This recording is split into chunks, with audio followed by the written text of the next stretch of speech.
नमस्कार, आदाब, सत श्री अकाल, जय भीम, जोहार। मेरा नाम है नवीन कुमार। मेरी समझ में नहीं आता कि 10, 20, 50 रुपए का रंगीन गमछा, लुंगी, धोती पहनकर कोई जगत गुरु कैसे हो जाता है, और ये वाली डिग्री देता कौन है। अच्छा, मजा देखिए कि भारत नेपाल के अलावा कहीं हिंदू है भी नहीं ऐसी तादाद में, लेकिन ये बावरे कहते हैं कि हमको पूरे जगत का गुरु मानो। ये मेंढक जिस कुएं में रहते हैं उसी को जगत कहने लगते हैं, और नहीं मानोगे तो बवाल कर देंगे। जरा इस हैंडराइटिंग को देखिए, लिखावट को। एक भी लाइन सीधी नहीं है। लिखना शुरू किया अंगोला से, लिखते लिखते पहुंच गए अजरबैजान। जो आदमी 4 लाइन शुद्ध हिंदी नहीं लिख सकता वो जगत गुरु बनता फिर रहा है। कमाल देखिए, नीचे ये आदमी जब हस्ताक्षर करता है तो खुद ही लिख रहा है कि मैं जगत गुरु हूं। इतने से भी काम नहीं चलता, आगे लिखता है परमहंस हूं, फिर लिखता है कि मैं आचार्य हूं। मेरा दावा है कि इनमें से एक भी असली नहीं होगा। सोचिए, हम लोग अपने नाम में अपने से श्री लगाने में भी लगता है शर्म के मारे मर जाएंगे, और इन मोटी मोटी तोंद वाले निठल्लों को परमहंस, जगत गुरु, आचार्य, जगदेश्वर और पता नहीं क्या क्या लगाते हुए भी लाज नहीं आती। एक पट्टे ने तो खुद ही श्री लगा लिया, वो भी एक बार नहीं 2-2 बार। पता नहीं दुनिया लगाए या नहीं, खुद ही लगा लो। मुझे तो उसके भक्तों पर दया आती है। आदर से जब श्री लगाना पड़ता होगा तो कहना पड़ता होगा श्री श्री श्री। राज कपूर ने 1955 में एक फिल्म बनाई थी, श्री 420। समाज में आदरणीय बन के रहने वाले चोरों, उचक्कों, लुटेरों पर बड़ी अच्छी फिल्म थी, देखिएगा कभी। एक बड़ा नामी ठग है जग्गा, इंटरनेशनल वाला। हठ योग के नाम पर उसके चेले दुनिया भर के लोगों को झांसे में लेते रहते हैं। इन दिनों वो कावेरी के किनारे पेड़ लगाने का झांसा देकर हजारों किसानों को उल्लू बनाने के आरोपों का सामना कर रहा है। वो खुद ही अपना नाम सदगुरु बताता है। मतलब हिंदी वालों को तो पूरा शब्दकोश बदलना पड़ जाएगा।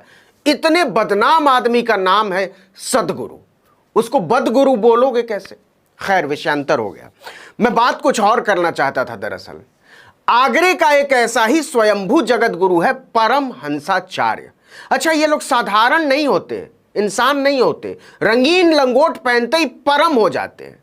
तो ये परमहंसाचार्य नाम का जो जगत गुरु है वो अपने आप को किसी छावनी तपस्वी अखाड़े का स्वामी बताता है।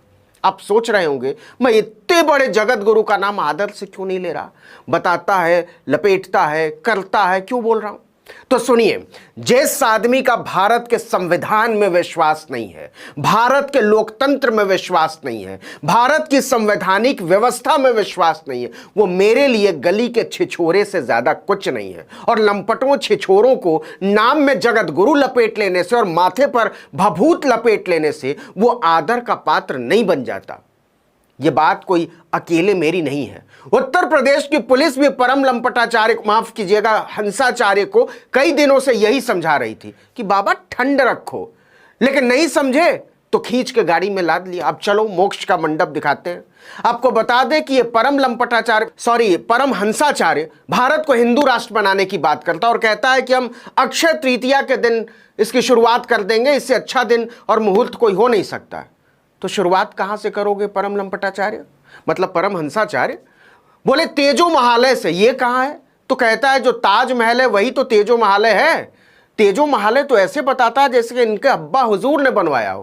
कहता है हम पहले तेजो महालय का भूमि पूजन करेंगे, फिर उसका शुद्धिकरण करेंगे। पुलिस और पुरातत्व वाले बहुत परेशान। बावले, ये ताजमहल है, इतिहास की 5वीं की किताब पढ़ ले। नाम में जगत गुरु लगाए फिरता है, कुछ तो पढ़ ले। परम लंपटाचार्य मतलब परमहंसाचार्य बोला नहीं पढ़ेंगे, हम जो बोलते हैं वही इतिहास है, तुम भागो नहीं तो श्राप दे देंगे। हम ताजमहल के पूर्वी गेट से अपनी मोटी तोंद, भगवा और ब्रह्मदंड के साथ प्रवेश करेंगे और अपने तेजो महालय में जलाभिषेक करेंगे। एक आध बार पहले भी कोशिश कर चुके थे, लेकिन धकिया कर किनारे कर दिया था सिक्योरिटी वालों ने कि चलो कट लो अब यहां से। बिलबिलाए घूम रहे थे कि कमबख्तों ने बहुत बेइज्जती की। पुलिस वालों ने कहा बाबा आगे से आसपास दिख मत जाना, ताजमहल के गड़बड़ हो जाएगी। लेकिन परम हंसाचार्य नहीं मान रहा था, जिद पर अड़ा था कि अक्षय तृतीया के दिन अकेले घुसूंगा ताजमहल में। वो मेरे पुरखों का तेजो महालय है और मैं जगत गुरु हूं। आगरा में एक हिंदूवादी नेता है रवि दुबे। आगरा पुलिस ने रवि दुबे को पटाया कि तुम्हारी ही गाड़ी में तुम्हारे जगत गुरु को जरा तेजो महालय का दर्शन करा देते हैं। हिंदू राष्ट्र की स्थापना करने वाला है रवि दुबे, खुश कि हिंदू राष्ट्र के संस्थापकों में अपना नाम भी सुनहरे अक्षरों में दर्ज करवाने का यही मौका है। लंबी गाड़ी थी, पुलिस वाले बैठ गए कि चलो। परम हंसाचार्य अपने होटल से ताजमहल के लिए रवाना हुआ ही था कि एडीएम और एएसपी राजीव कुमार ने रोक लिया। बाबा जी गाड़ी चेक करेंगे, कुछ गैर कानूनी माल तो नहीं दबा रखा है, देखने दो।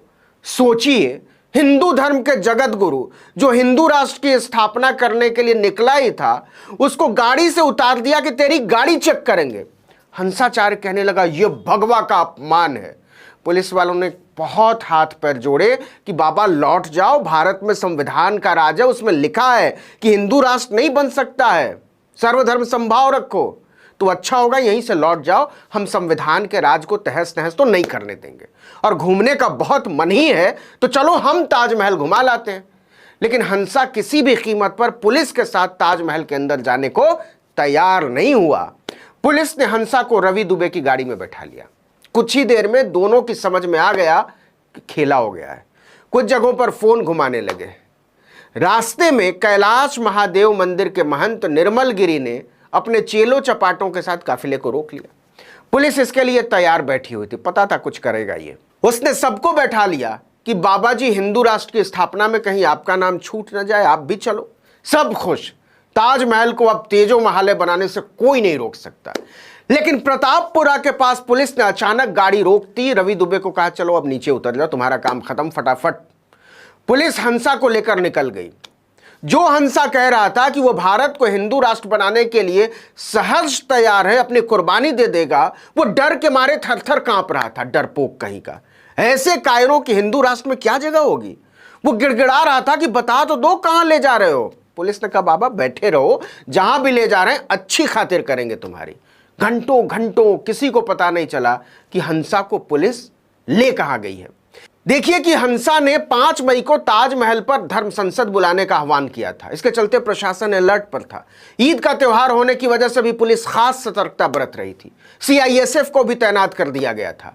आपको बता दें कि पुरातत्व विभाग ने हंसा को खुद ताजमहल आमंत्रित किया था, वहां भी वो उल्टी सीधी बातें करता रहा। इसके बाद तो हंसा और फैल गया। अयोध्या में एक मौलाना के खिलाफ आतंकवाद फैलाने की तहरीर देने पहुंच गया। चिट्ठी जो हमने शुरू में आपको दिखाई थी, न नाम मालूम, न पता मालूम, न काम मालूम, और कहता है कि आतंकवाद फैला रहा है। लेकिन हंसा की हवा टाइट हो गई थी उसी समय। उसे लग गया था कि पुलिस दबोच लेगी, तो अयोध्या से भाग गया। लेकिन आगरा पुलिस पहले से ही उसकी खातिरदारी के लिए तैयार बैठी थी। पता नहीं अब हिंदू राष्ट्र का क्या होगा।